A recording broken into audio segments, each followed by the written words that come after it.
स्वागत है आपका the vanishing train part 2।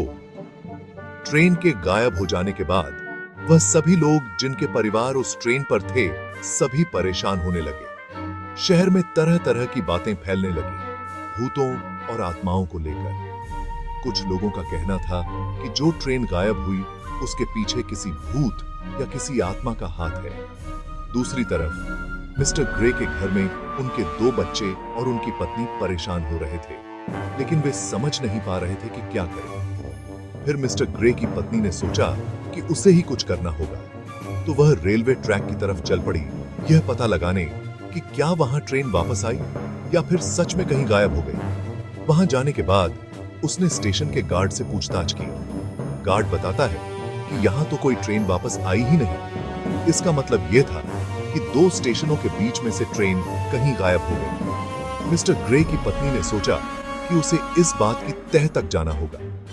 Jully आगे की तरफ बढ़ती है और वहां उसे पटरी के पास कुछ निशान मिलते हैं, जैसे कि कोई लोगों को घसीट कर ले जाया गया हो या ट्रेन पटरी से उतर गई हो। फिर उसे वहां एक टिकट पड़ी मिली जिस पर तारीख लिखी थी 1 जून 2024। फिर उसे कुछ अजीब सी आवाज सुनाई देती है, जैसे कि किसी को ठंड लग रही हो और कोई चीज सांस ले रही हो।